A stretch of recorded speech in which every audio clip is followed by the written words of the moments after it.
Hi friends, నేను మీ Lakshmi. Welcome to Lakshmi's cooking and art.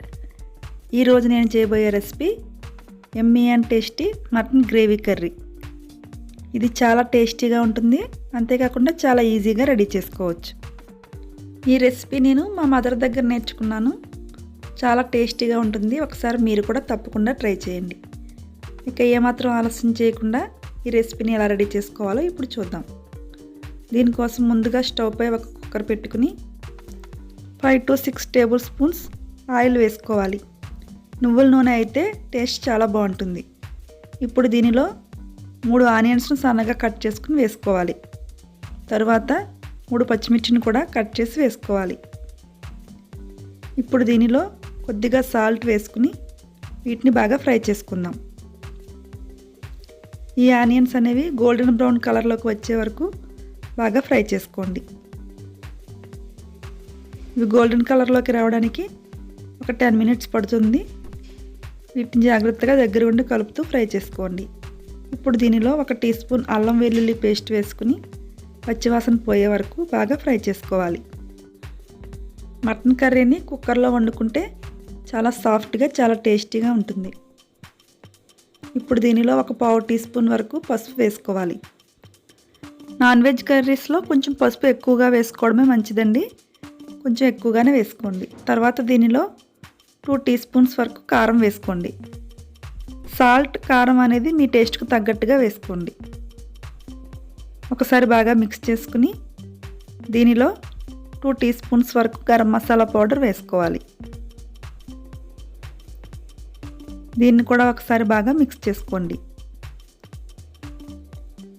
ఈ ఆనియన్స్లో ఈ మసాలాలు అన్నీ బాగా మిక్స్ అయ్యేలా ఒకసారి కలుపుకోవాలి. తర్వాత దీనిలో శుభ్రం చేసుకున్న మటన్ వేసుకోవాలి. నేను 300 grams మటన్ తీసుకున్నాను. ఈ మటన్కు ఈ ఉప్పు, కారం, మసాలాలు అంతా బాగా పట్టే విధంగా బాగా మిక్స్ చేసుకోండి.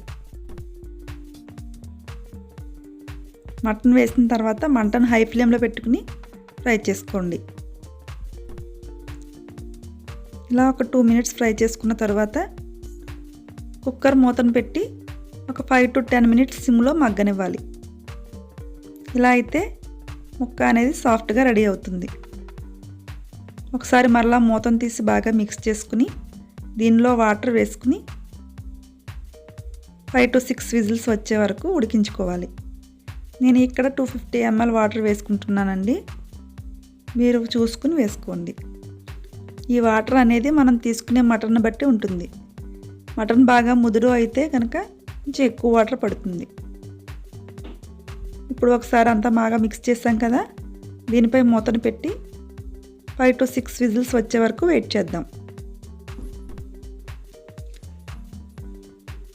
6 విజిల్స్ వచ్చిన తర్వాత మూతను తీసి ఒకసారి అంతా బాగా మిక్స్ చేసుకుని ఈ వాటర్ అంతా బాగా ఎవాపరేట్ అయ్యి ఆయిల్ కొంచెం రిలీజ్ అయ్యే వరకు కుక్ చేసుకోవాలి. దీనికి ఒక 10 minutes వరకు పడుతుందండి. దీన్ని మధ్య మధ్యలో కలుపుతూ ఉండాలి, లేకపోతే అడుగున మాడిపోతుంది. వాటర్ అంతా బాగా ఎగిరింది కదా, ఇప్పుడు దీనిలో కొంచెం కొత్తిమీర వేసుకుని ఒకసారి బాగా మిక్స్ చేసుకున్న తర్వాత 1 minute కుక్ చేసుకుని స్టవ్ ఆఫ్ చేసేయాలి. అంతేనండి, ఎంతో టేస్టీగా ఉండే మటన్ గ్రేవీ కర్రీ రెడీ అయింది. ఈ వీడియో మీకు నచ్చితే లైక్ చేసి మీ ఫ్రెండ్స్కు, రిలేటివ్స్కు షేర్ చేయండి. అలాగే పక్కన ఉన్న బెల్ సింబల్ని ప్రెస్ చేసి ఆల్ నోటిఫికేషన్స్ యాక్టివ్ చేయండి. దీని ద్వారా మేము చేసే ప్రతి వీడియో మీకు నోటిఫికేషన్ రూపంలో వస్తుంది. ఈ కర్రీ రైస్, రోటీస్, చపాతీలో కూడా చాలా టేస్టీగా ఉంటుందండి. ఒకసారి తప్పకుండా ట్రై చేయండి. మీకు ఎలా వచ్చిందో మాకు కామెంట్స్లో తెలియజేయండి. ఓకే ఫ్రెండ్స్, నెక్స్ట్ వీడియోలో మరొక మంచి రెసిపీతో మీ ముందుకు వస్తాను. Thanks for watching this video. Bye.